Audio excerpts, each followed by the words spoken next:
Hi, this is Verna O'Brien with Women's March Illinois, and I listen to the Family Meeting. Welcome to the worldwide headquarters of the ragged-ass rust bucket that is the Family Meeting. R-A-R-D. So just as a heads up, y'all, apparently the phones around here are raggedy today. So there's that. And so Paul, or Beauregard, trying to fix it now for us. That was Benjamin before, man. You behind it, man. You trying to get whooped today or what? We got to trade him out. It's Benjamin. So, yeah, we are truly in a ragged-ass rust bucket today. But grab your phones, find us on social media. Like, subscribe, and follow on YouTube, Facebook, Twitter. I'm sorry, X. No. That is so dumb. And Instagram. TikTok is out there somewhere, too. Find them all. Like, subscribe, follow, that, blah, blah, blah. Is it ringing now? Well, yeah, but if you turn it on, it's still going to be on. Oh, my God. This is raggedy, man. In this, who's in this? Is Devin here? No, it's because Paul's here today, or Beauregard. He's here with us in the space shuttle cockpit that runs on diesel gas, I guess. It works. I don't know what I did. Did you do something right? Yep. All right, thank you, Beauregard. Thank you for that, man. You can become a patron of our broadcast. You can for as little as $5 a month. Visit the webpage, tfmradioshow.com. That's tfmradioshow.com. You'll find archived broadcast, music playlist, and a link to the live broadcast right there, right now. That's tfmradioshow.com. Check it out, y'all. The lines fill quickly. Apparently the phones work now. The number is 773. Didn't take long. Yeah, Beauregard's pretty good, man. Yeah, Good slave. 773-763-9278. 773-763-9278. I had somebody ask me a really kind of a fun question this week, man. Okay. The question was, if your life was a TV show, what would it be called? Yours specifically? Yeah, well, I heard somebody ask somebody else, and I thought that was a real fun question. Yeah, that is. What would it be? So I'm going to ask you guys today. Ooh, E. Because it's the answers have got to be wide-ranging, given what we see going on nowadays. Yeah. If your life was a TV show, cavernous, what would it be called? What would the TV show be called? And you and I don't get to answer that until the end of the show. I might have to spill my beans before then. All right. But it's a work in progress. It's a creative process, right? Ooh. In the creation process. Because right now, I can tell you right now, the show it would be called, ready for this? Yeah. Wait, what? Ooh. I'm going to be doing a lot of writing today. Wait, what? Hold on. Can't you see it now? At the end of the show, I told Renee this. Renee works here at the station. I told her this. That at the end of the show, there's always a close-up of me saying, wait, what? Yeah. And then it goes, you got to tune in next week to see what happens. Like that singular shot. Wait, when you and you turn to the camera. Wait, what? Wait, what? Eric and I do have some pretty good facial expressions because there is some legitimacy to the name of his show. Wait, what? What? You know what? There's tone too, right? Because then they got different meaning. Like you can say, "Wait, what?" Or you can say, "Wait, what?" What? You know, it's different. All week when I hear those two words, whether they're together or apart, I'm going to remember this moment. Hey, what? Yeah, man. Try that, man. Try it on for size. Ask your family and friends. Party favors. Yes. Do it for party favors. If your life was a TV show, what would it be called? Oh, God. And by the way, not a movie. TV show. Right. So you're going to have at least one season, a pilot, and then maybe that's the thing, though. A movie just has a continuous plot, and then it ends. Right. TV show, depends on how good it is. Yeah. Could be on for a while. That's right. You're going to have a few seasons. You know, your boy was on TV this week, man. The imbecile. Uh-huh. Doing interviews. Uh-huh. And, you know, what struck me was, and as luck would have it, something caught my attention to revisit the Second Bill of Rights. It was something that I think it was Roosevelt proposed. Mm-hmm.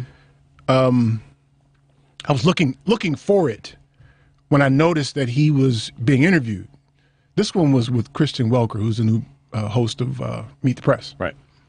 And so what's the hand thing? What's, the accordion, the hand thing he does? Oh, he does this? Yeah, the hand thing. Yeah. You know, I'm interested to speak with. I was looking for a couple of people this week to answer some questions for me, but somebody that answers some body language questions. What does that mean about a person when they're doing that the whole time? What does it mean about a person who sits on a chair like they're sitting on a toilet?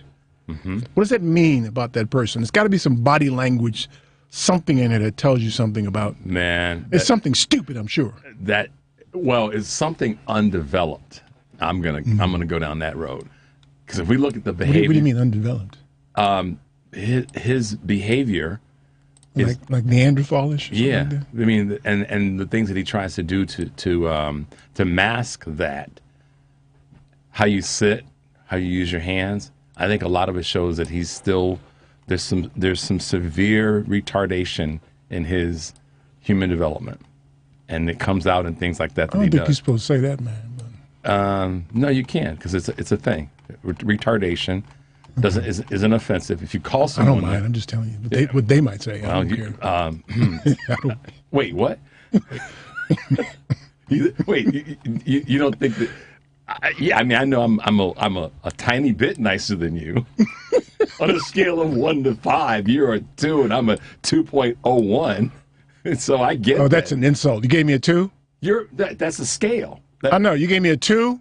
You want to be a 1? I want to be a 1. Thank you. Or a 0.5? Yeah, I'm not friendly at all. Okay, but I don't like people. So if E's a 0.5, then I got to drop mine down, because I'm just 0.5. How'd I get 0.5? Because you said you wanted to be a 1, and I thought, well, I'll just go there.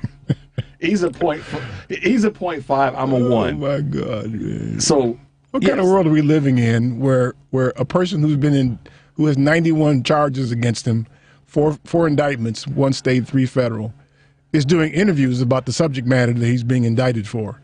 I mean, that's like, I'm not even an attorney. I know you need to go somewhere and shut up. That's what you need to do. Down in a quiet room. What does that say about a couple of things? The justice system. What does it say about the people who follow him? Mm-hmm. What does it say about? I mean, I could rattle off a list of things. The conclusion I came to was people like him are so accustomed to getting away with things that they feel free. Yeah. To do that stuff. In the same way that cops know they're being filmed and will still abuse people, mm-hmm. and then lie to you about what they just did. Say that's because they're used to getting away with it. That's not what happened, or that is what happened, but it's because of this. A little bit of privilege in there. Matter of fact, a lot of privilege. Except in this case, he's saying, I did it, but I had the right to do it. Privilege. He feels he's privileged to do it, because see, he no longer. This is the part that I think that the defense is teasing him with, or prepping him to be teased with, and that is, you did it. You gotta stop saying you didn't do it. So admit that you did it, because then we can defend that you had the right to do it, and we can build a case off of that. I think that's going to be. You watch this, E.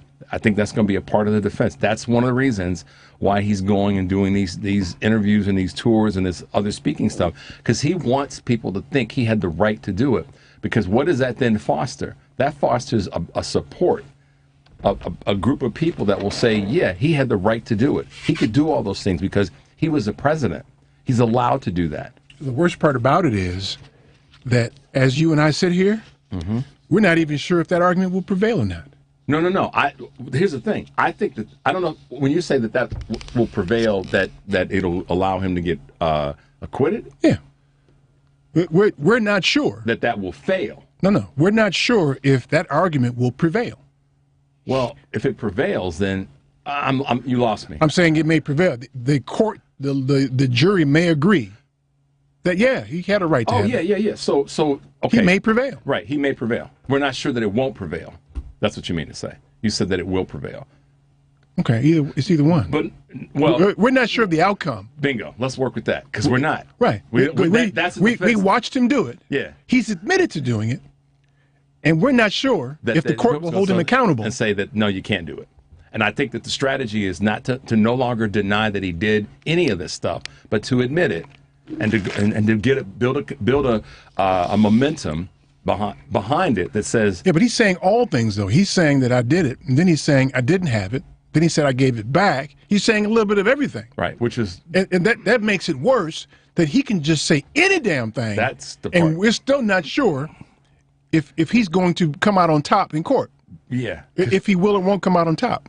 yeah. We don't. Think about that for a second, Joe. You're watching the crime be committed, and you're watching the culprit admit to it. But we're not sure that the court. But you're system, still not sure if the court will hold him accountable. No, not the court. The justice system. Justice Let's system. let's stick with that because that's you and I are pretty much same on where and what we see because of how we've lived Yeah. through the system. Think back to when you saw what you saw with OJ, and you were certain he did it. But you didn't see nothing that he did. But you were certain that he did it. You're still certain, many of y'all, that he did it. Right. But Right.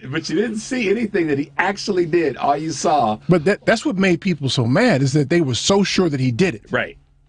and the justice system let him go. Yep. That's So right. It's I thought that he's a black man. That's what happens to black dudes. If you messed around and whatever you were doing, a white woman ended up dead, and you're accused of having something to do with it, you're going down. Whether you did it or not, you're going down. That's been our reality. That's why we were like, whoo. Yeah. Wait, what? and y'all had all the tools to lean into this one and slam dunk with nobody guarding you. Then the glove didn't fit. Yeah.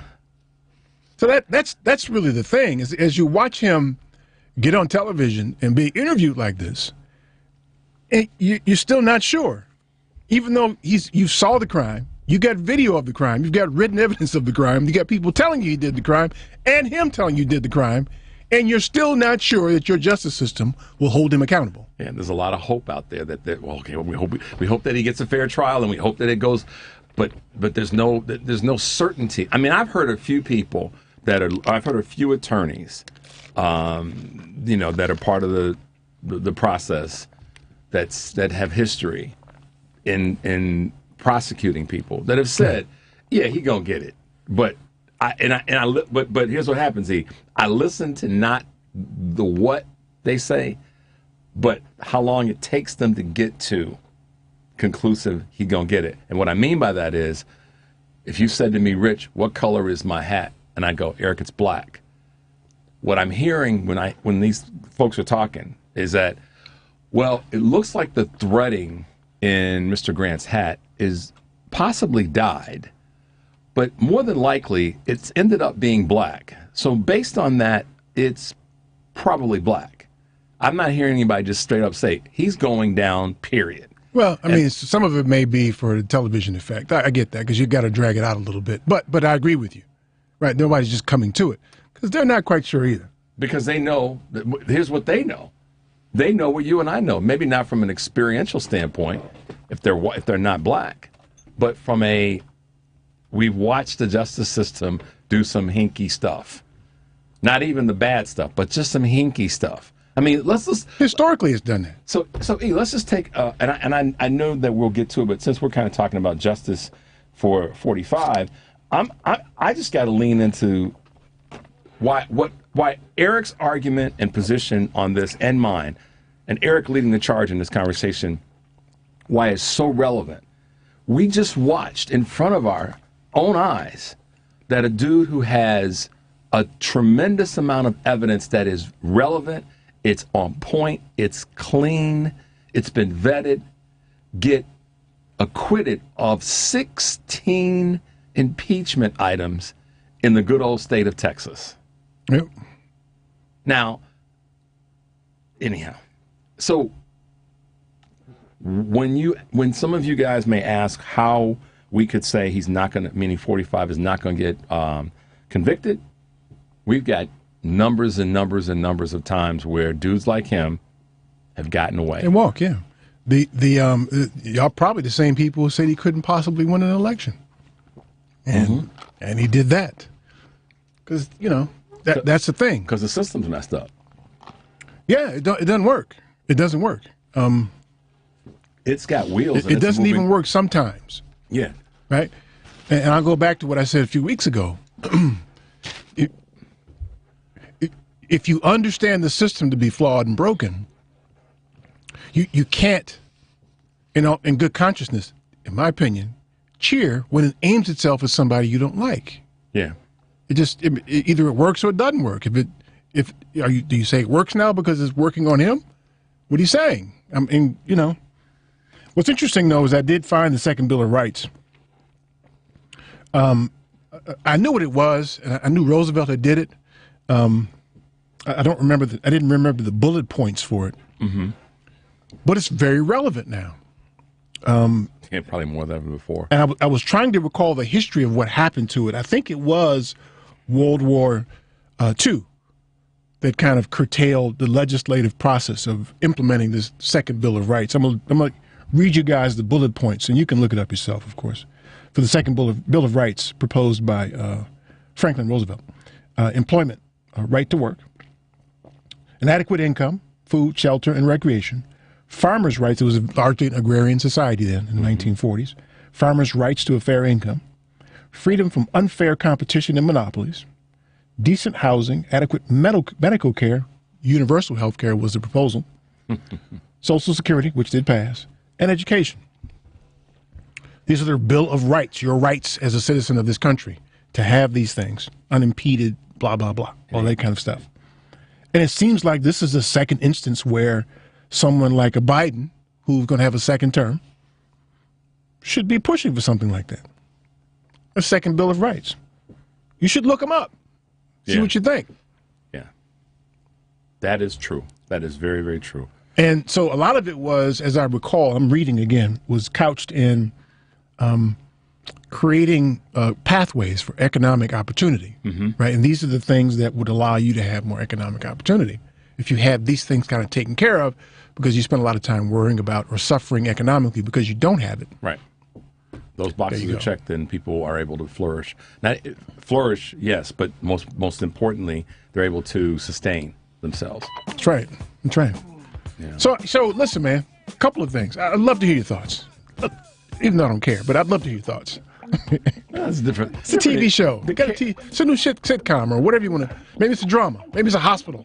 Whatever it is. Legal drama. Legal drama. Well, a political drama. A sports drama. But it could be a drunken bar fight drama. This is true. Well, we have some folks that might participate in that. If it's a TV show, not a movie. About your life. What's it called? Talk to us. 773-763-9278. Stay tuned for more of the Family Meeting.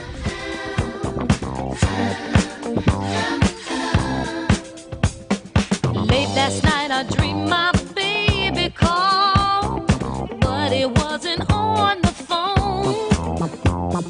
I got up and tiptoed down the hall and tripped into the twilight zone.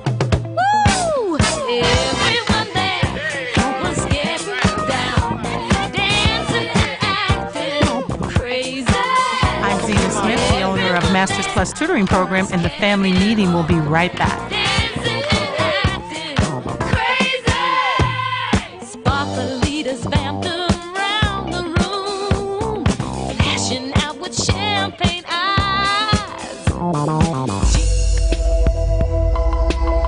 Hey Chicago, are you always on the go? Take the new Shy 311 app with you to find the information that you need, submit non-emergency city service requests, and much more. Download the new Shy 311 app, built with Chicagoans for Chicagoans. That's Shy 311 on the App Store or Google Play, or check it out online at 311.chicago.gov. Stay informed with Shy 311. It's your gateway to Chicago services. A basic and essential part of any financial plan is savings. Most of whatever cash you have will be there because you put it there, not necessarily because of some fancy investment. Now with Save and Plan, Polaris has introduced a way for you to get empowering financial advice. Save and Plan is simple. Just sign up to save on a systematic monthly basis directly from your account and gain access to a planner and our planning services. Once you sign up to save, Polaris will help you develop a customized financial plan and give you a real person to speak with. Your dedicated planner is just an email or phone call away. Save and Plan offers empowering advice for everyone. Visit us at polarisadvice.com and call us today at 312-951-2606 or email us at polarisadvice.com. That's 312-951-2606 or email us at polarisadvice.com. Saving Plan, empowering advice for everyone. Securities offered through Lion Street Financial LLC, member FINRA and SIPC. Investment advisor services offered through Lion Street Advisors LLC, registered investment advisors. Polaris Wealth Management and Lion Street Financial are not affiliated. Calling all valued members of the American Veterinary Medical Association, or AVMA. Your future retirement goals can be achieved. Introducing the AVMA Retirement Plan, tailored to meet the distinct needs of veterinarians with streamlined administration and reduced burdens. Vets enjoy unrivaled benefits that include service provider oversight, knowledgeable expert investment guidance, and delegated fiduciary services. Veterinarians who use this plan can say goodbye to annual retirement plan audits and annual retirement plan tax reporting. Veterinarians, you can enjoy retirement your way with customizable plans to suit your practice's unique structure. From eligibility to vesting schedules and more, elevate your retirement journey with AVMA's specialized plan. Learn more by sending an email to polaris@polarisadvice.com. Secure your veterinary legacy starting today. Email us at polaris@polarisadvice.com. Securities offered through Lion Street Financial LLC, member FINRA and SIPC. Investment advisory services offered through Polaris Wealth Management LLC. Polaris Wealth Management and Lion Street are not affiliated.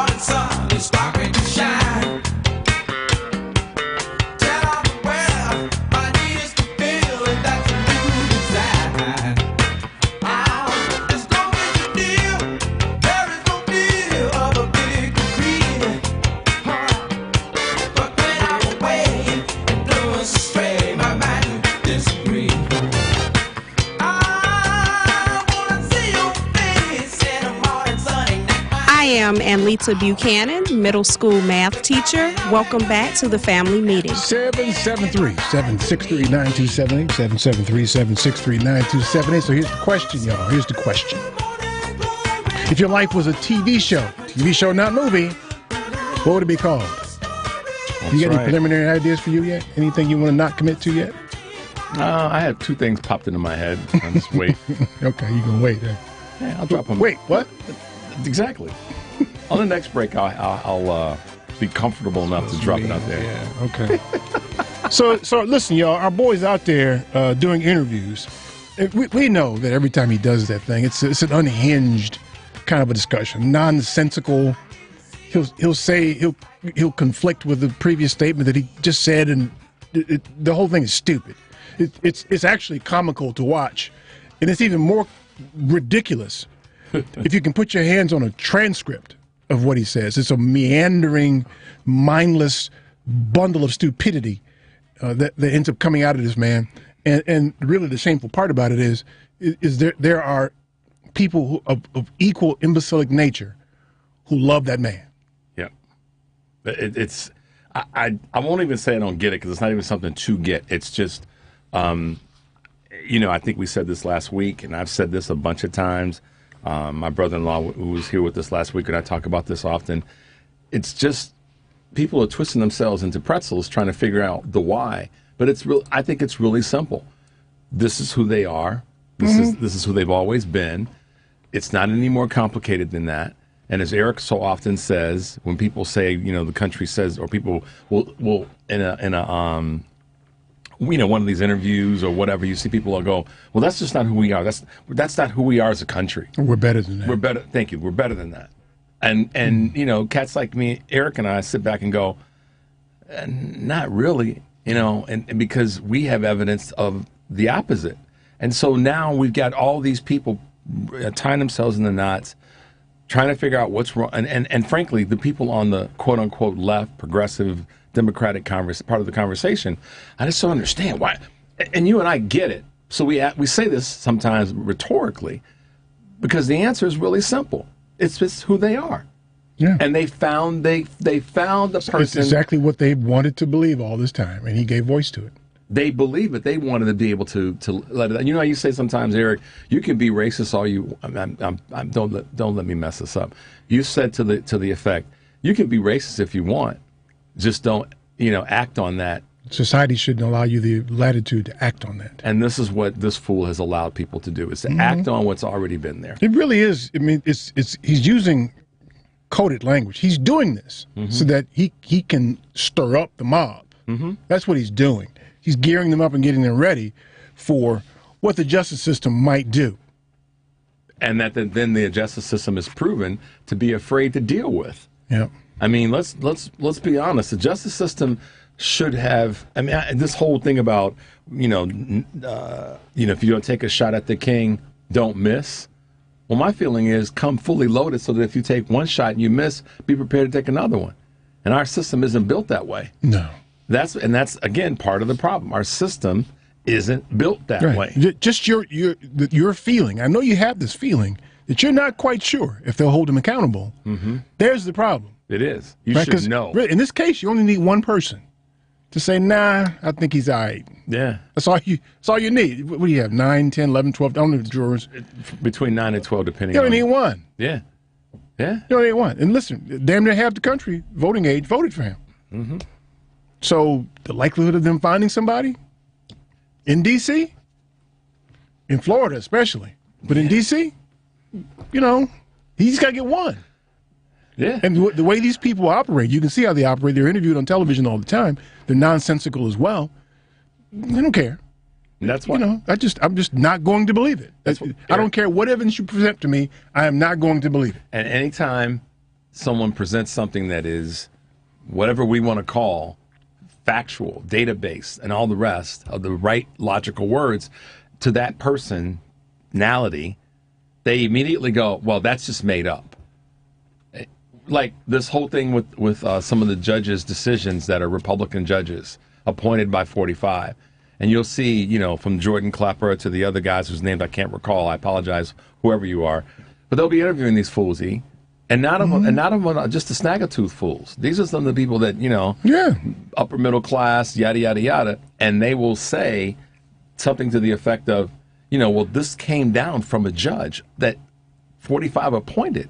And they'll go, well, some of those judges aren't really, and then they'll say anything.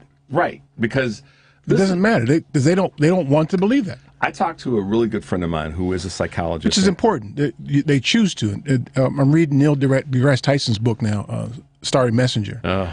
Yeah, he talks about the objective truth. Yeah, and he talks about this is not. You're acting on what you feel, right, and not what you see, right. You feel like that he's being persecuted, but you don't. So here's the point.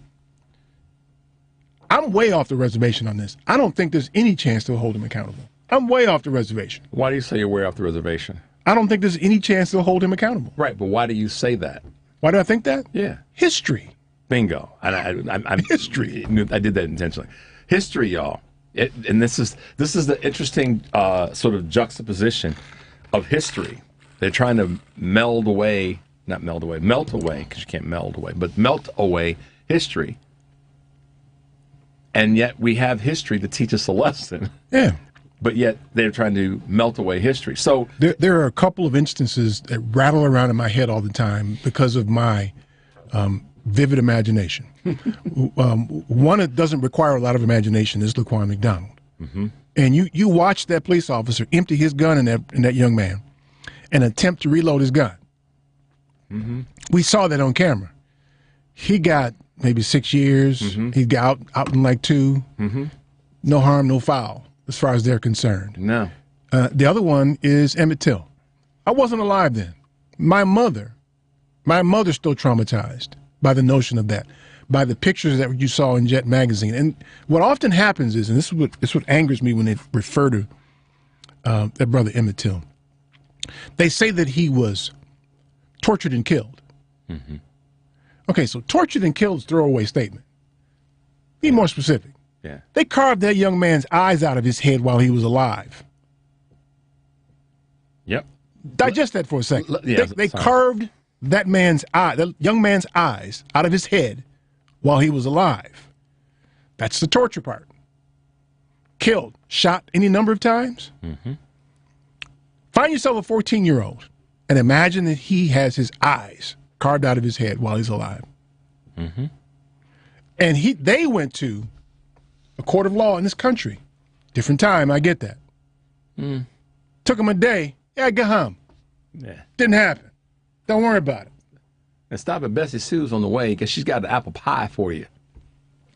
So in any number of cases in between those two has informed my history to let me understand, and I'm happy to be wrong. I'm happy like crazy to be wrong, that I don't believe they'll hold him accountable. And y'all understand the reason that Eric says he's happy to be wrong is because the other side of the being wrong is that the system did the right thing. So from the evidence that I see, right? So that's the interesting sort of that's the irony of that. That's the proper use of irony. That being it is. Thank you. It is. Eric and I, we don't talk a lot around each other. When we're together, we sit and we listen. He'll say something great, and I'll chew on it. No pun intended. And I'll say, something. I got it. Chew. I get it. Yeah, there it is. Hey. And then I'll say something, and he'll kind of nod like, okay, and he'll crack a smile. Because we listen to each other. I listen to Eric because what happens is when you listen to people around you, you will find out a lot about them, sometimes more than you find out about yourself.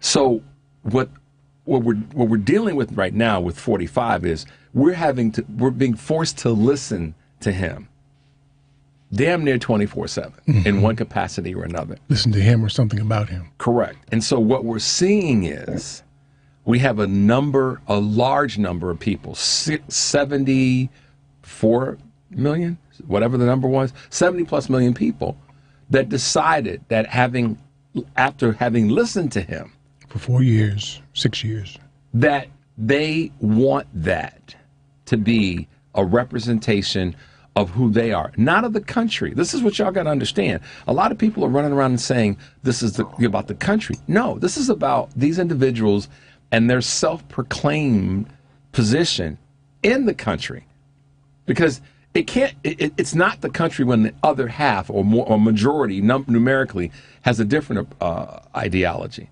It's what they believe. It's what they want things to be like, and it's coming from the student they've been listening to, and that they're willing to do and say anything to get it. To get it, absolutely. So when we merge that up against the Justice Department's performance, the end result of their decisions to their attempt at having order and decorum in their effort. They have failed, or let me put it this way. There's evidence to show that they have failed in some very heightened situations, and they are failing currently because of the way that they're handling all that's right in front of us, and both visually and audibly. It's right there, E. Tough to watch. Tough to watch. Tough to watch.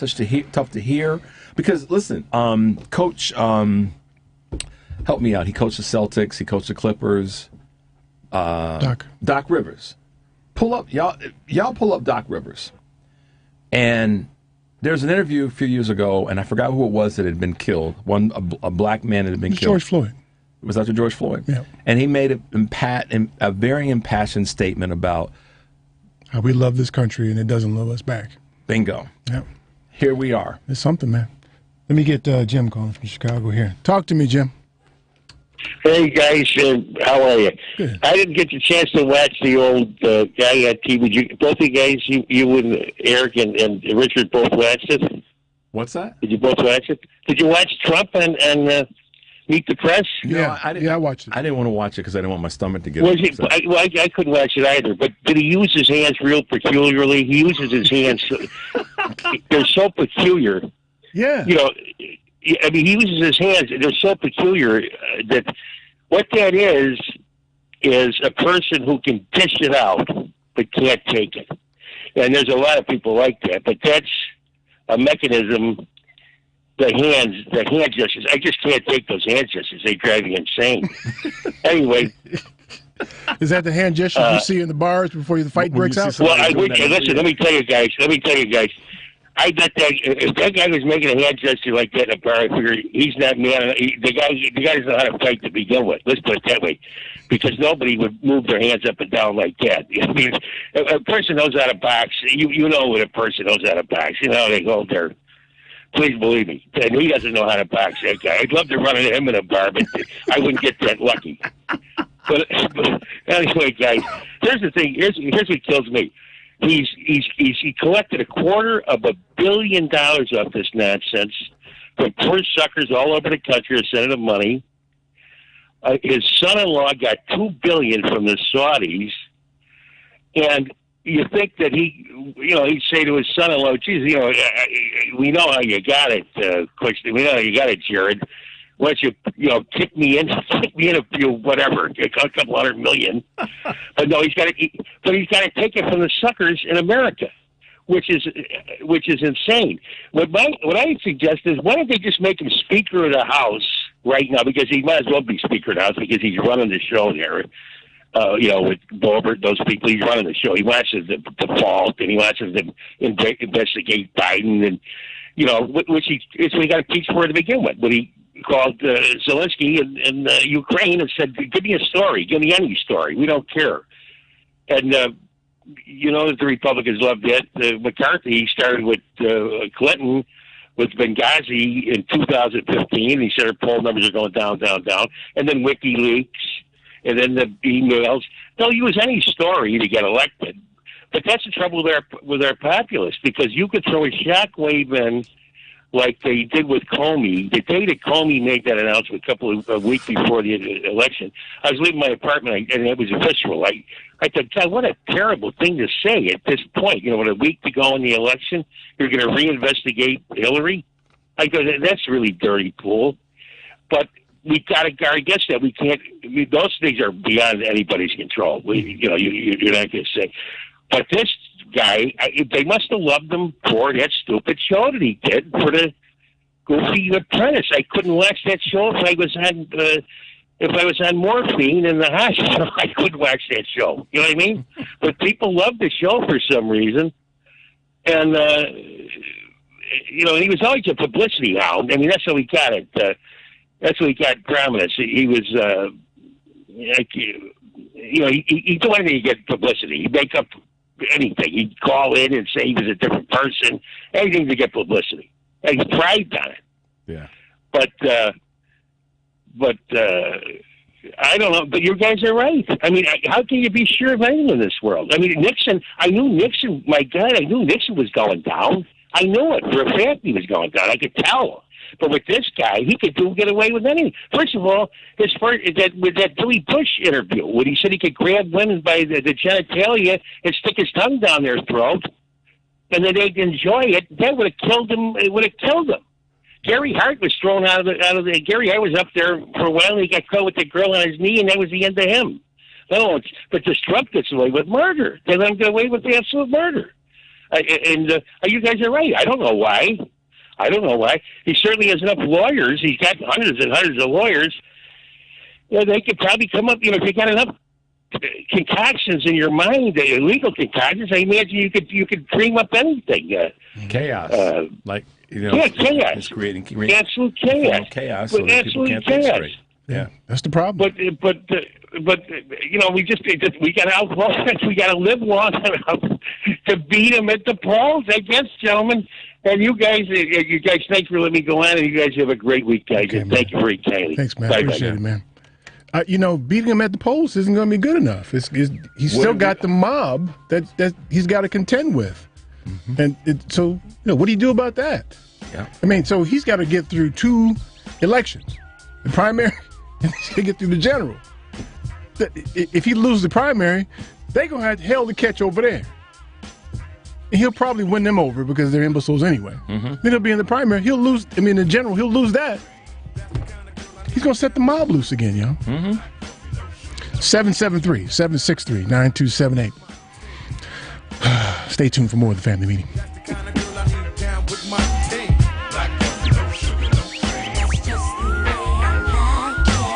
I need a girl who ain't scared to scrap. Someone who got my back. Gotta be a dark skin, a light skin, black, the type of girl that stays busy all day. But when the sun goes down, she's my sexy souffle. Hey, somebody really ain't afraid to work. And if you try to disrespect her, mess around and get your feelings hurt. She ain't pressed from no coney, honey, derelict. She'll only flex with a brother that can handle it. And I don't care if she's a little bit jealous. She can still be a lady while she's cooling with the fellas. An intellectual fashion flip, she's incredible. Candlelight dinners from her man. But she's a trooper if she has to chili beans from the can. A very nice girl, but don't mistake her for no softy. And that's the way I like it. This is Vince Verzi, a consultant with BizBloom.com. Keep listening to The Family Meeting. Down with my team. Black coffee, no sugar, no cream. Hey, that's the kind of girl I need down with my team.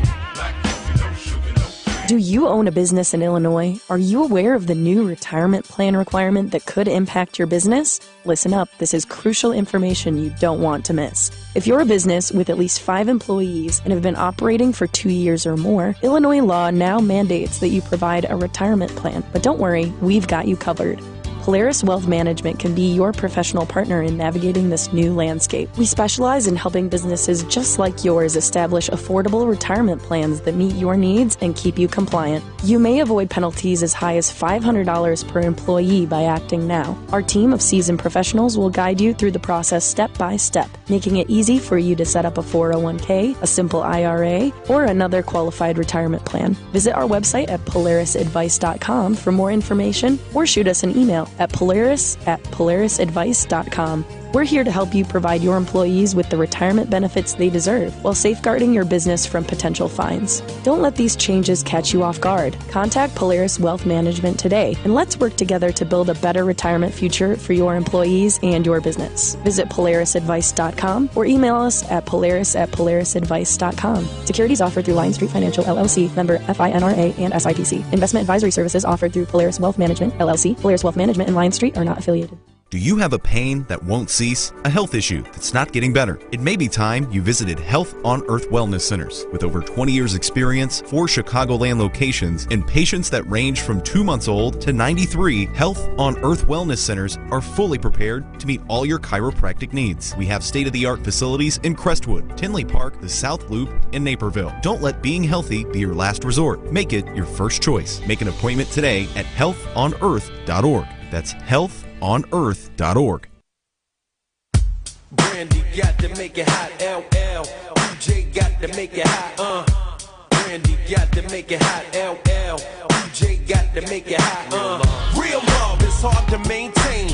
Drama, people try to make it rain. Word to Marduk, boo, there ain't no substitute. Nah, the brothers wanna buy your loving with loot. I represent something genuine. Scoop you up in my arms in the nick of time. Willie style, keep my love flowing like the Nile. This here's real, major. Exhale, then tap me on my pager. Seems like ever since the first day we met, there is no one else I think of more than you. Can't seem to forget and get you on my head. Guess the verdict's in, I'm crazy over you.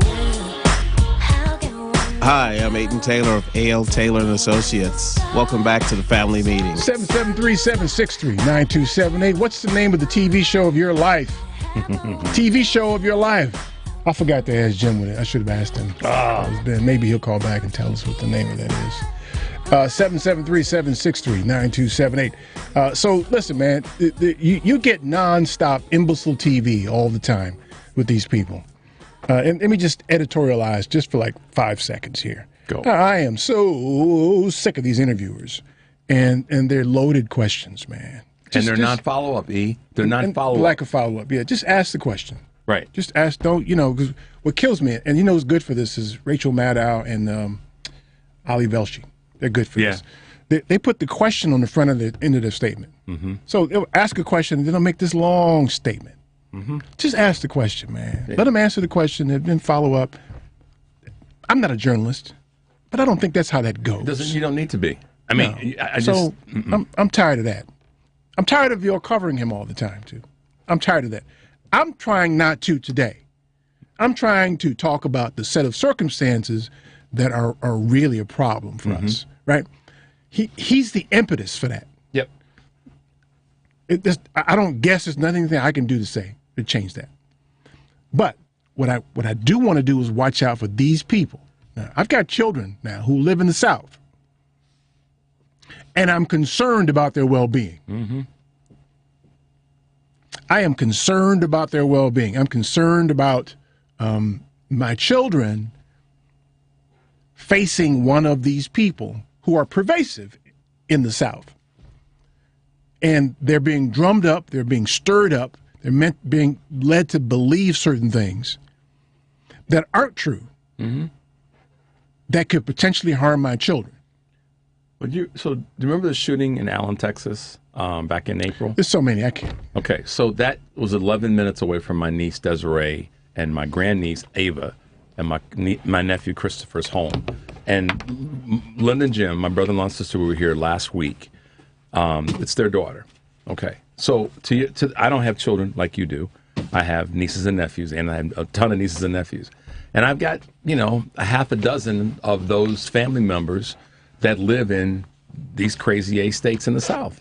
And so, I'm with you on that. I think about them all the time. My cousins that are my age, that are our age, that live in Texas, that live in Mississippi, that live in Alabama, some that live, they live in. It's not because they necessarily chose this is where they're going to be their motherland, but it's where our families are from. And they've chosen to stay there for what should be human reasons, is they love where they live.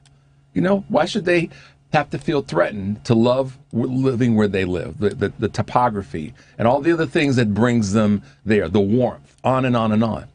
But damn, why do we have to worry about? It's dangerous. I almost said my nieces and nephews, your children in Texas and your nieces and nephews, right? Why do we have to worry about that? Why should we should, if we're going to worry about something for them, then we're going to worry about they're doing well in their jobs, that they're staying healthy, mentally, physically, all that. We're worried stuff. about their physical well-being, right? Because of this imbecile. That's just and his followers. That's just crazy. It is, and so as much as Eric and I can say that we, on a day-to-day basis, think about our livelihoods and where we are and what we do, and our number one goal every day is to get our behinds home safely. We worry about our children. What kind of life is that, to have to worry about something like that? And not because of the other things. We have that other level of worry about our children, that level of their safety based on what costume they wear, based on the geography of these fools. Why should I have to worry about that? Why should I have to occupy any of my life with any of that? Yeah. But for all this that's being stirred up and going on around here. People say, I had an occurrence this week, and I'm going to share it, the edited version as best I can. I went and got my car washed at this place downtown. I'm not going to mention the name because I already blew them up on social media. I went and got my car washed, and as I was getting ready to leave, the guy who is the owner, and I've gone to this place for 10 years. Hadn't gone there since COVID, just because I kind of been doing it myself, whatever. So here's what happened. I go in, and so I'm getting ready to leave. There was a magazine on the counter. It was a Crane Chicago Business. I asked him. I said, "Hey, can I take this?" He said, "Sure." And he said, "Well," I said, "There's an article in there that I wanted to read." And he said, "What is it?" And I showed him. I won't mention the article because it mentions the company. And he said, "Yeah, the city is just going to hell." And I said, "What do you mean?" So we went down that path again, trying to keep this brief.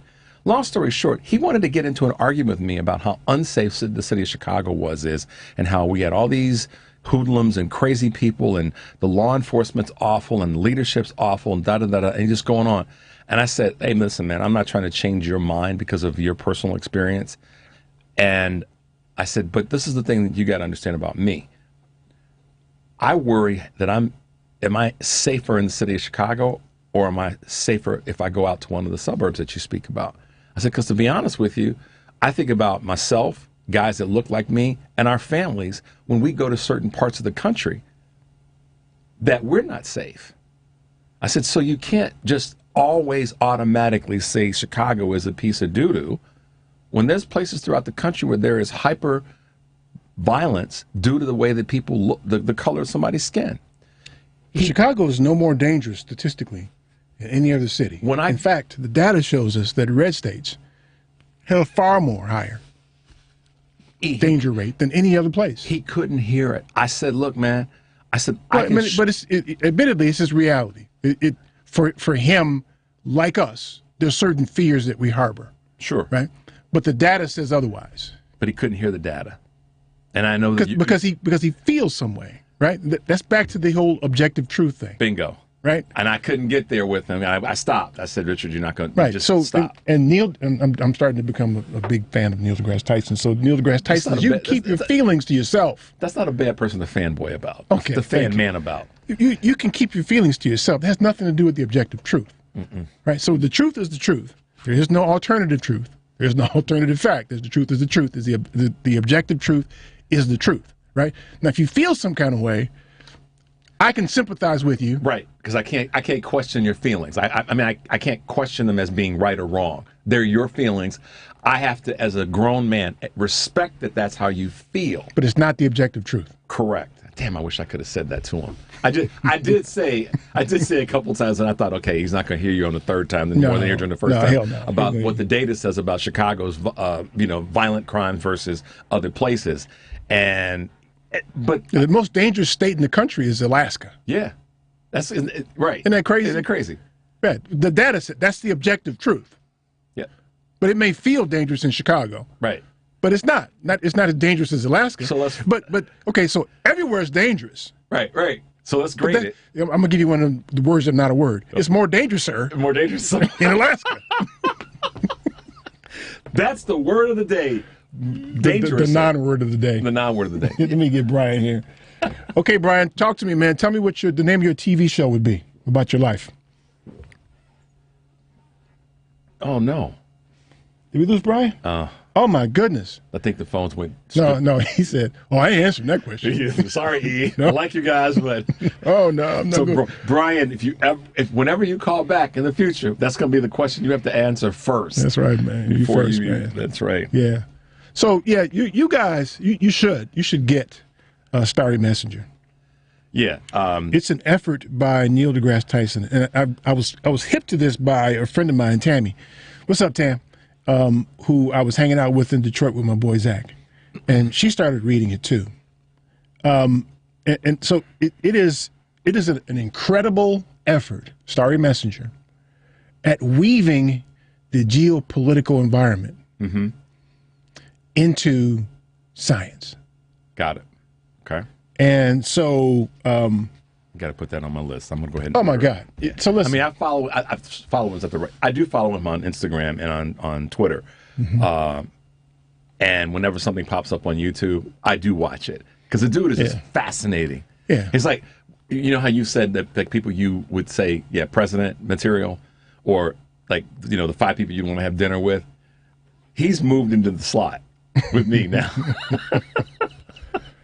Yeah, if anything, you know, the whole notion of objective truth is where what he's saying resonates with me. Now, he doesn't give you anything that you have to try to believe. Right. You don't have to believe the objective truth. It's just the objective truth. Right. And so he says things. I'm gonna save it for the next hour because some of the stuff that he says, it's like the argument that we had years ago about what is it to be black, right? Is it because you have a brown skin, or is it because of your lived experience, or is it because of how you talk? Because there are white people who talk in the same vernacular as what we know to be black people. So does that make them black? Right? Oh, if it's the color of our skin. Okay, so a bunch of us look white. Yeah. So are we then white? So, you know, what is it to be black? Yeah. Right? So he makes those kind of arguments. What is the objective truth about what is, and race in particular, which is a chapter I'm on now, I think it's 3, is fascinating how he makes it make no sense. Well, when he talks about God, when he talks about how, you know, if a merciful God, and I'm botching this, but he basically, I don't know if it's in the book or not, but it's certainly one of the interviews where he says essentially that you can't put those two words together, merciful and God, and then believe that with all the things that we're supposed to fear about God, that God is actually merciful. He said it's counterintuitive, and he said from a scientific standpoint, it makes absolutely no sense. Right. And it's what you believe, which is fine. Right. But the objective truth is... It's not possible, because it couldn't be. You can't have both in the same body. I'm paraphrasing. The dude is fascinating, y'all. And when he ties in where we are politically and socially, and to some extent economically, with science, you hit the replay button a lot. Yeah, you do. Right? Whoa, hold on a second. Hold on, wait, man. Hold on, wait, man. what? Wait, what? say that again. And slow it down. Yeah, you got to, because you know what he's saying. And so what I like about it is he doesn't, unless you are just like dyed in the wool, it doesn't offend you. It just makes you think, right? He doesn't really take a position. He just says, think about this. Yeah. It's fascinating dude. I know we got to grab a call. Sorry. No, we don't. Sorry, y'all got to keep holding. Yeah, okay. I was trying to be there. There was that moment. Eric's a 0.5 and I'm a 1. I was trying to be nice, and Eric said, "Nope." Yeah, I gave him too much pub for his book today, but I'm in it right now. Hey, so. well, let's see if we can get him on the show. Call in. Yeah, I was going to try that, man. What's it might that be to? a lot for people, man. Who cares? Whoever, you know. E, you're Eric Grant. Come on, man. I know, but you know, bit of a fanboy too. Listen. Yeah. If you go spill the candy in the lobby with somebody, Neil is one of the people you do it with. Yeah, that's right. Okay, y'all. Number 773-763-9278. Nobody's giving me an answer yet. TV show, yours, life, huh? Stay tuned for more of the family meeting.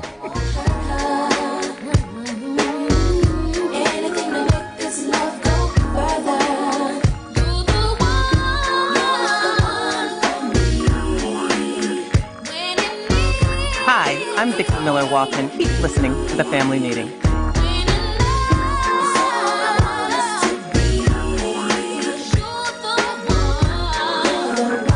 Polaris is introducing a way for you to get empowering financial advice.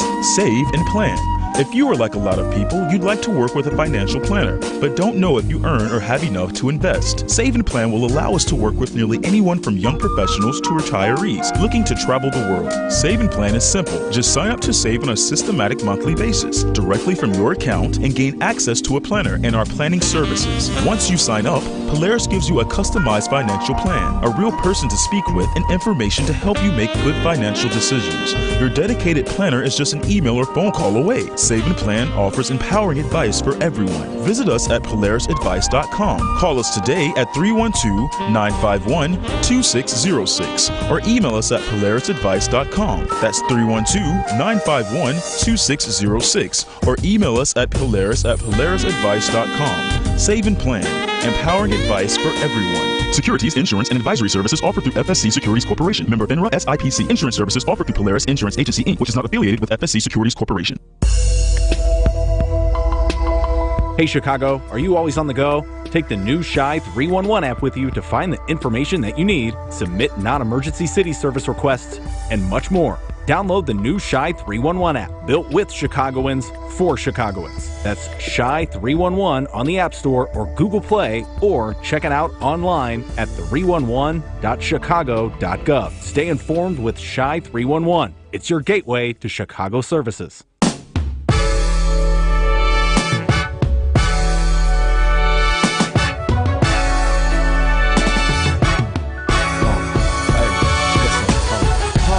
Darling, if I alarmed you, I don't mean to bother you. I just wanna get you to pause and slow your walk, so maybe we can talk and I can try to charm you. I'm just trying to find out who you are. I don't mean to come off like a telemarketer. I ain't no hood, no crook, no robber. I just want a part of your heart I could borrow sometimes. And maybe I can call you up sometimes. And maybe I can take you out sometimes. So let's exchange digits and later arrange visits, either your place or mine, yeah. This a different type of commitment, yeah. I'm talking about a true friendship, yeah. Someone I can depend on and be down no matter what. Let me know if you with it, cause girl, it'll be fly if you are my B-U-D-D-Y. Don't be shy. Hi, this is Attorney Cannon Lambert. Go to my website, www.getthecannon.com. Welcome back to the family meeting. 773-763-9278. Listen, y'all. Now's the time, okay? 773-763-9278. It's a TV show about your life. All right. So What do you call it? Tell me about what you got rattling around your head, man. Mine would be called Preview of Coming Attractions. That's really involved, isn't it? Wait, what? That's really. Say it again. Preview of coming attractions. Yep. Okay. I'm trying to let that digest for a second to see if I would watch that. I'm trying to think. Okay. Preview of coming attractions or Cosby Show. Cosby Show. I agree. I would too. I just Not that you're an interesting dude. I would just put it on record and watch mine later. Yeah, I mean, it's the same thing would apply with wait. What would be would be? Wait, what? Wait, what? Yeah, no. Preview of coming attractions. Stay tuned. You gotta say it right though, man. Wait, what? Wait. What? And then on the Cosby Show they'd say special guest from Preview of Coming Attractions and wait, what? Eric Grant and Richard Chew. I could see the promos, right? Yeah. They'd be like, wait, what? Dude walking down the street. Wait, what? Getting a parking ticket. Wait, what? Yeah. The meter maid and mater man. I hate to say that. That person giving you a ticket. You're coming back from. Yeah. Wait, what? I got another one in my head now too. I'm gonna share that with you. I do too. Okay, Diane, tell me what the name of your TV show is. Hey, Diane. Hi. Okay. I got to do a combination of the two. My favorite, all of the family would describe my family. That would be my mother as Archie Bunker. Ooh, Me wow. is Michael Stivic. Okay, and then the rest of my family, how about Criminal Intent? Dang, Dan. Do they know you're on here telling all their business like that? Yeah. To talk about a crime family. I don't even want to go into it, but bad, and even worse. Things are worse when you got the truth.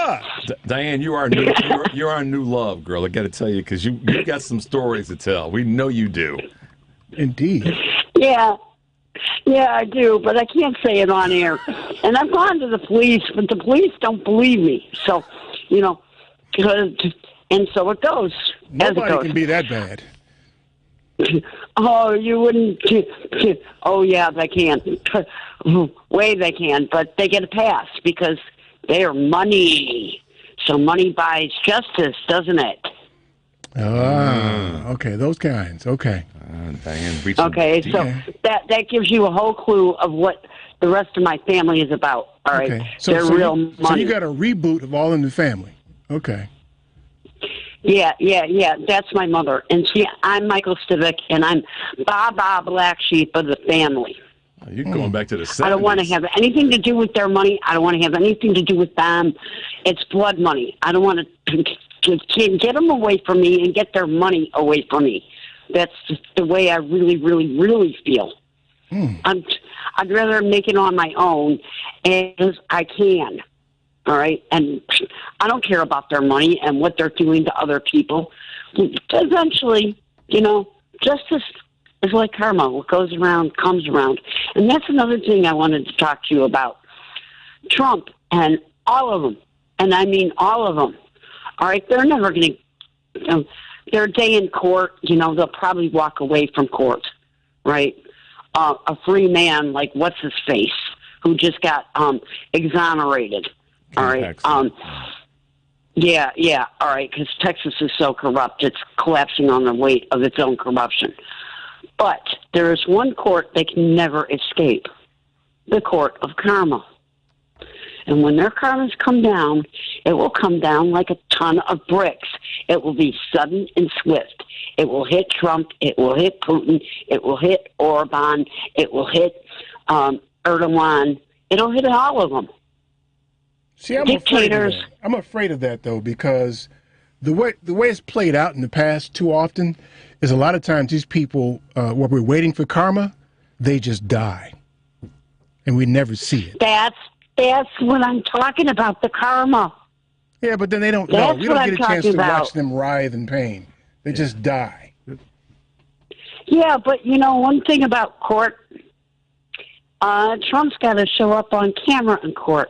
What happens if he has a sudden heart attack stroke and he drops dead in court on his own karma choke?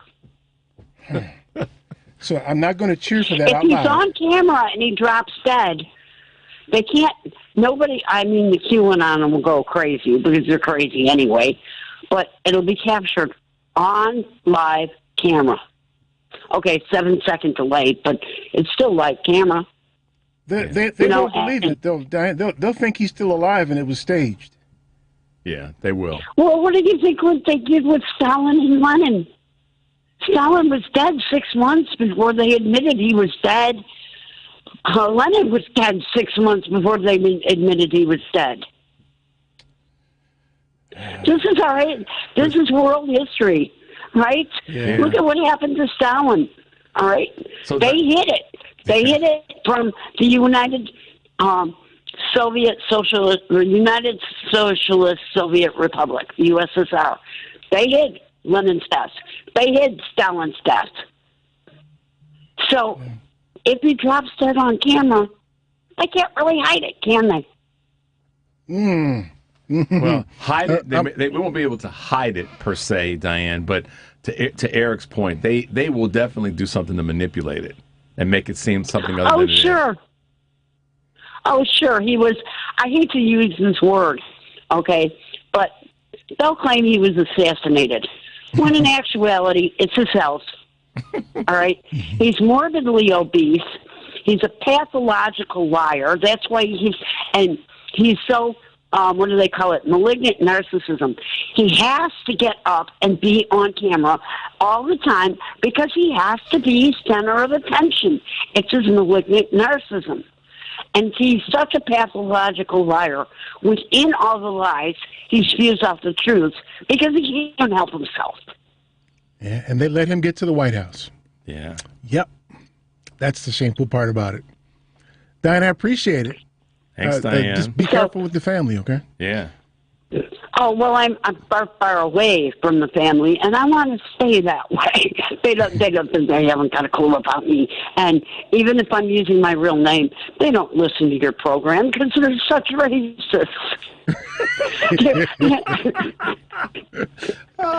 Thanks, Diane. Be well, all right? Be well, girl.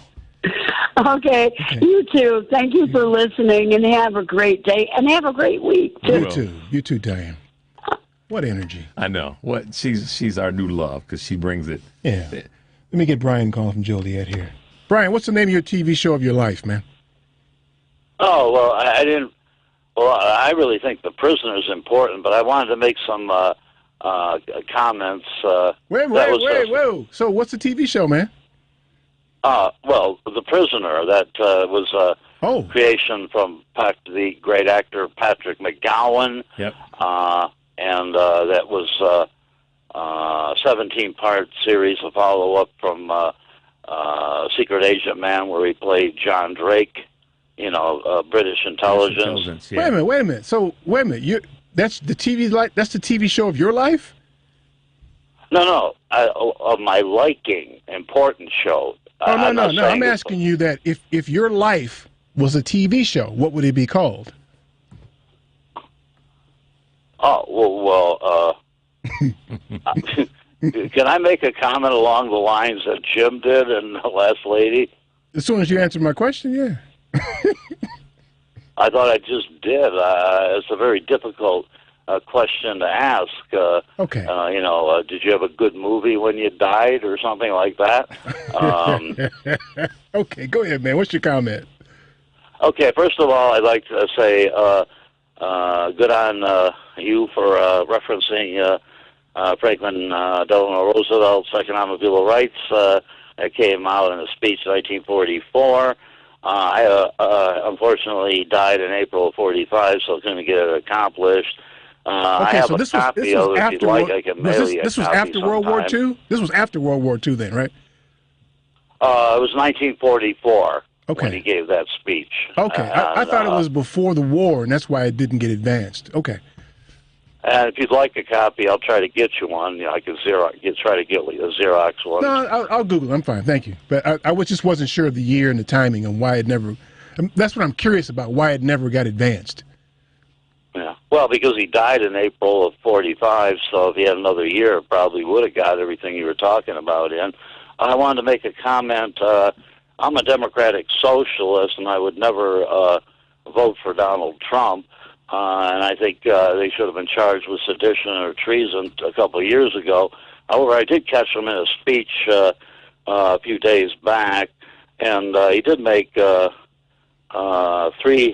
good points. Whether or not he meant them or not is another thing. But he was talking about ending all sex trafficking in the United States, ending the war between Russia and Ukraine as quickly as possible.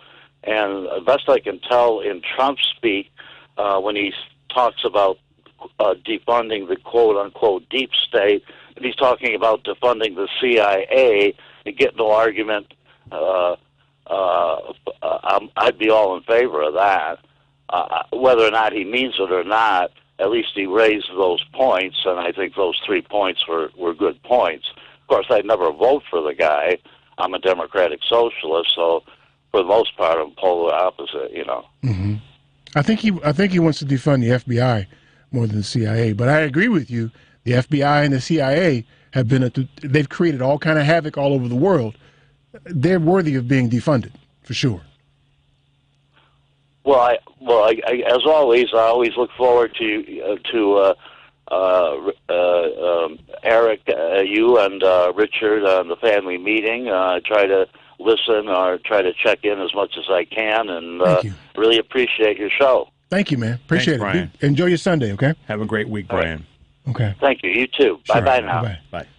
Yeah, that's that. If you get a chance, you should take a look at the Second Bill of Rights. And I operate on this, so I'm one of those dudes that listen and hear things, but I don't always put them in chronological order, and I kind of remember some vagaries of it. So I'm good at conjuring up some history, but I always have to have some of the blanks filled in. So I was under the impression that the Bill of Rights was something that was proposed before World War II, but apparently it was after World War II or at the conclusion of near the conclusion of World War II, and thus, so I guess his death is what killed it. But if you look at it, it's a lot of the stuff that people are advocating for now, with universal health care and the standard income for everybody. Well, some of the things are part of our permanent interest. If you think about it, I think 4 or 5 of those things fit right into that list. That's one of the reasons that captured my attention. Yeah. So decent home, right to adequate medical care. But I don't know what it takes to introduce. Is it just a proclamation? I mean, a Bill of Rights? Well, I don't even know if I understand the significance of the Bill of Rights in the context of the Constitution and the law. I don't know if I understand it completely. Yeah, my civics on that one, I'd have to do the research to get it right. Yeah. So would it be just a piece of paper, so an aspirational thing, or would it be something that is enforceable by law? It would probably have to be introduced by Congress. Going back to, I'm just a bill. I'm only a bill. Yeah, that. It would probably have to be introduced by Congress, and and I don't know if it's a 2/3 vote or if it's just a majority party. Let's not guess. Let's just So y'all look. Somebody out there smart enough to look that up. Lisa, if you're out there, you are she's our resident in-house nerd. In-house nerd. Yeah. Let us know. Okay, let me get Ron calling from Michigan. Ron, what's up, man? Hey, Eric, Rich. Hey, Chris. Whatever. But I have to say my TV show would be The Twilight Zone because. Has it been that zany for you? Your life's been that zany? Yeah, it really has, and eventful. I mean, not real eventful, but it's been a trip, and it still is.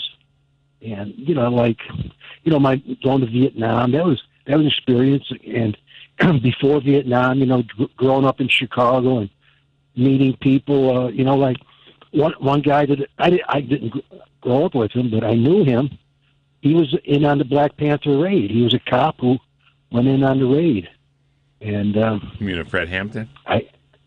Yes. Mm-hmm. What's his name? And is he still alive? Come on, man. Come on. Yeah, probably. Oh no, hell no. Is he still alive? Probably. Yeah. What's his name? About my age. I can't tell you that. I'm not going to tell you that. Why not? He might live around here. Who knows? Okay, let's say for a second that I agree with you. You shouldn't tell me. Tell me why you shouldn't tell me.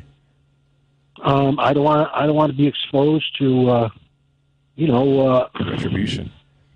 Exactly, for sure. Okay, so not even from him, but I'm glad you not said even that. from Though. him, but I'm glad you said that Huh? because isn't that the problem in our society? Isn't that what handcuffs all of us from getting stuff done? Is that fear of retribution? Right. Not it goes into the neighborhood. Don't snitch on the gangbangers. And I'll give you an example why I say that. Okay, and I brought it up last week, and it came out. It's assassination of JFK. It was tied to the assassination of Fred Hampton in the book The Unspeakable, JFK, which talks about the assassination. Because one of the cops who investigated the assassination attempt on Kennedy 1 month before it happened in Dallas, because they were going to kill him off the expressway with four shooters. The Secret Service knew this, and they think Oswald tipped them off, actually. And they were able to they apprehended two of them, but they were allowed to slip away back into Dallas. And one of the detectives, Chicago detectives, who interviewed Valley, who was supposed to be the fall guy in Chicago if it went down, one of those two Chicago detectives went on later to organize the raid on Fred Hampton's apartment. And he later was involved in other COINTEL operations. See, here's the thing, though. Here's the thing, though, Ron. All of that is cool, but so we watched Mitt Romney this week decide that he wasn't going to run again for the Senate, and he told all manner of stories about the cowardice of people in the Senate and their inability to convict that imbecile and to vote yes to impeach him because they were afraid of the backlash, of the retribution. And so it's my assertion that if you look throughout our society, oftentimes good things can't get done out of people's fear of retribution. Mm-hmm. So we should know who this guy is. We should know who he is so we can hold his dumb ass accountable. No, he was found not guilty. Of course he was. Sure. Officially he was. Of course he was. They're always found not guilty. Like I believe this dude, this imbecile from the White House, he'll be found not guilty. Because that's what the system does. But we contribute to that by not pointing them out because we're afraid that they might deliver retribution. Yep. And a lot of people who are following this fool that want to be part of his world are thinking in the same way. That's right. They're afraid to speak out the truth because they're afraid of retribution, not from him necessarily, but from the people that they know in their own community. Think about that for me, Ron. I got to get to a break, man. Think about that for me, okay? Thanks, Ron. Thank you. Okay, man. All right, man. You're welcome. There's the problem. It is. Right, and admittedly, it's scary because they'll come for you. The white mob. Right. There are people who were out there who've just taken the blows. Yep. You got to take the blows, man. If Mitch were real, sorry. 773-763-9278. Stay tuned for more of the family meeting. East to Shenzab, yeah, you know how we go. My best friend Steven at the Home Depot. Laurelton is in the house, I can't forget Southside. Walk past some C's like that girl did the far side. I'm labeled as the cat's meow, the MC with the know-how. Act like you know, not now, but right now. Hi, this is Tommy Nelson. Visit me at A Custom Cabinet Design, Facebook.com. Keep listening to the family meeting. Me out in Georgia or anywhere in between. Now, if my partners don't look good, Malik won't look good. If Malik don't look good, the Quest won't look good. If the Quest don't look good, the Queens won't look good. But since the sounds are universal, New York won't look good.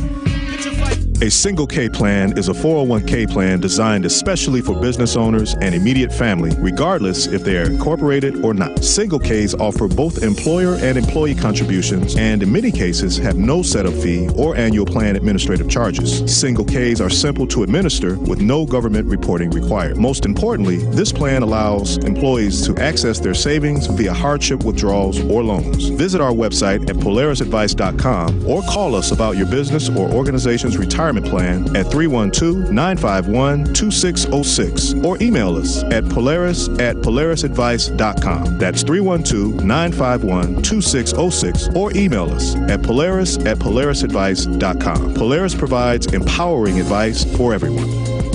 Securities offered through Lion Street Financial LLC, member FINRA, and SIPC. Investment advisor services offered through Lion Street Advisors LLC, registered investment advisors. Polaris Wealth Management and Lion Street Financial are not affiliated.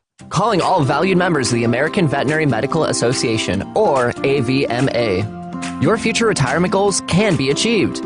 Introducing the AVMA Retirement Plan, tailored to meet the distinct needs of veterinarians with streamlined administration and reduced burdens. Vets enjoy unrivaled benefits that include service provider oversight, knowledgeable expert investment guidance, and delegated fiduciary services. Veterinarians who use this plan can say goodbye to annual retirement plan audits and annual retirement plan tax reporting. Veterinarians, you can enjoy retirement your way with customizable plans to suit your practice's unique structure. From eligibility to vesting schedules and more, elevate your retirement journey with AVMA's specialized plan. Learn more by sending an email to polaris@polarisadvice.com. Secure your veterinary legacy starting today. Email us at polaris@polarisadvice.com.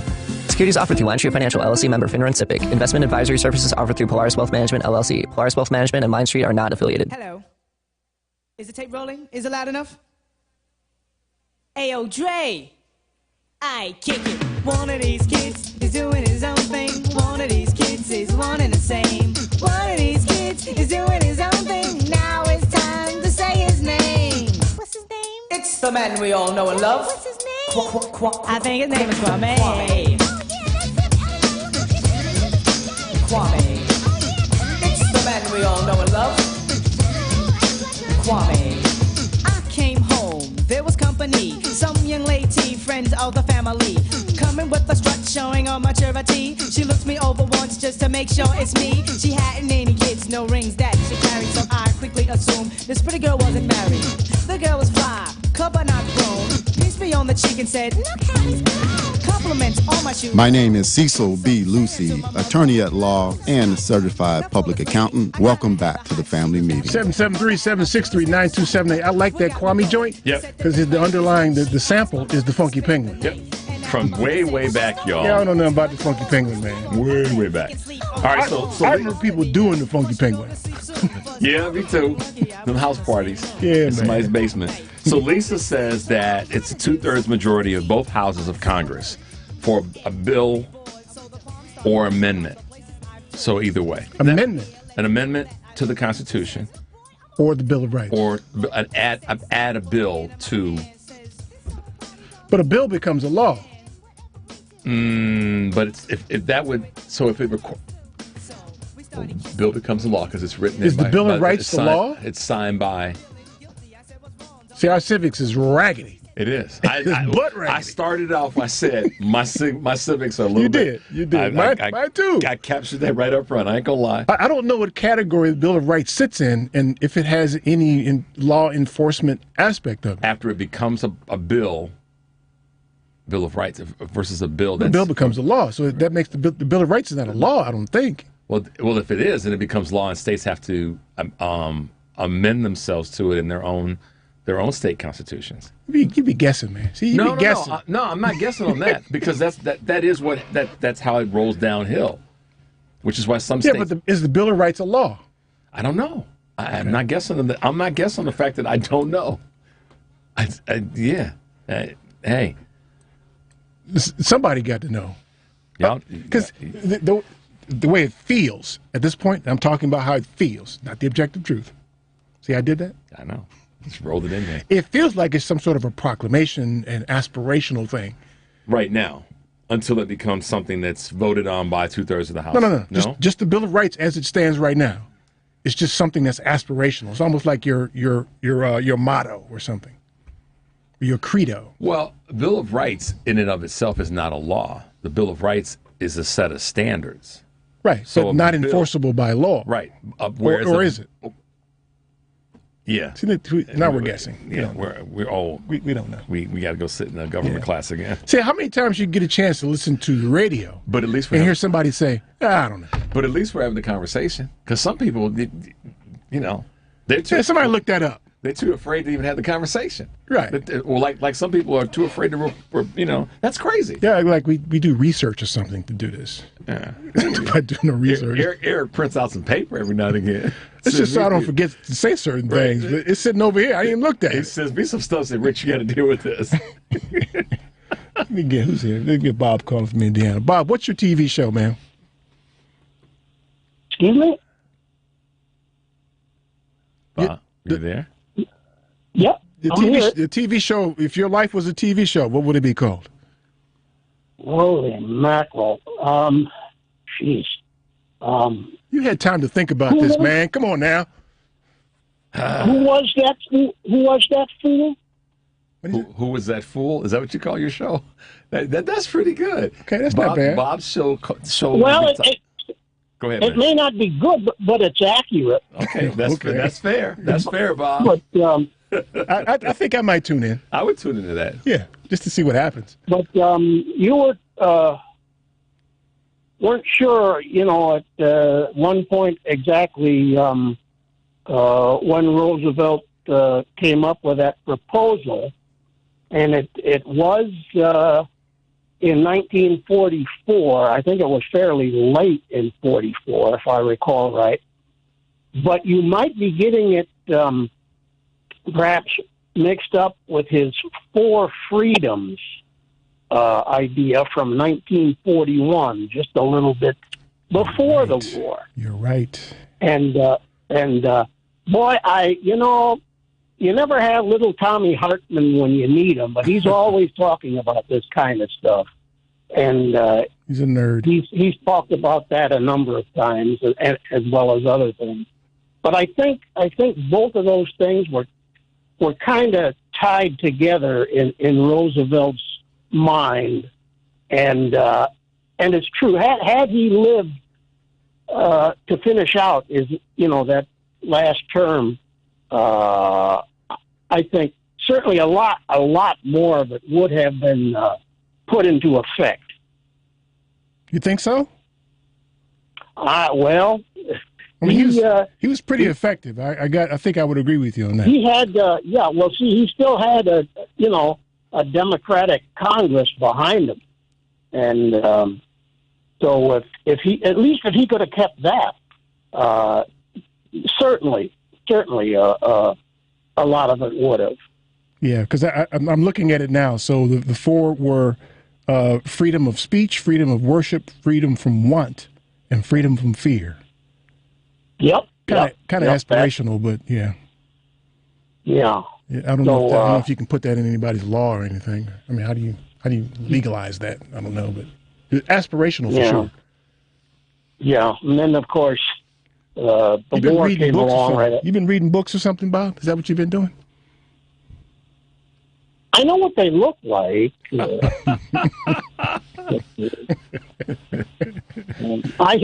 I've heard good things about them. Smart ass Bob from Indiana. Smart ass Bob. Hey! That's your show. Hey, right? now wait a minute. What? I've never heard both smart and ass together used with me. There you go. This time in your life. Boom, ting. I've had both of those words in other ways, but I won't go into them right now. Thank you for that, because we're on the radio now. It's a family show. Thank you for that. Yeah. Thanks, Bob. I appreciate the input. Thanks, Bob. Bob, if we cut you off quickly, that was a slip of the finger, but have a great week. Thanks for calling in. Man. Then you get Cindy. I think she's calling from Michigan. Hey, Cindy. Sorry. Hi, Richard. Hi, Eric. Hey. Hi. Thank you for having me to your family meeting. Where you at, girl? Where in Michigan are you? I am in Michigan, and it is near Benton Harbor. Where? So if you know where Benton Harbor is, why don't you say where? The Witness Protection Program or something? Oh yeah, it's like in the Bainbridge area, which is outside of Benton Harbor, just a little ways. It's like the farmland. Do you live in a city? No, it's like out in the country, but it's like in a township farmland. Does it have a name? Like adjacent to. Does it have a name? Bainbridge town. Yeah. That would be Bainbridge. That's all it is. That's what they call it. It's just east of Benton Harbor. And where you pick apples and stuff. Yeah. I know where it is. So the town is called Bainbridge? It's Bainbridge Township. Well, it's not a town; it's a township. What the hell kind of living are you doing, man? So wait a minute. If I wrote a letter to you, what city and state would I be addressing it to? Well, this is what I got to find out, Cindy. How in the hell It would be Benton Harbor. How in the hell did you find out about us way up there? Oh, well, I've been listening to WCPT since about 2008, 2007, something like that. And I used to call into Stephanie Miller's show on occasion, and with Dick Kay, and I took care of my mother for a number of years, so I was kind of out of circulation a little bit there. So I've been listening to your show, and I love it. I've always loved it. Yeah. Well, thank you for that. But it's back to my point here. So I send a letter to you. It goes to Benton Harbor, but you don't live in Benton Harbor. It goes to the post Not office in there. the city, but that's how they do the zip codes and everything. There's places way outside of Benton Harbor that get their mail in through the Benton Harbor system, and it's way out. You know, you need to come on back to Earth. You need to come on back to live on Earth. It's where I was born.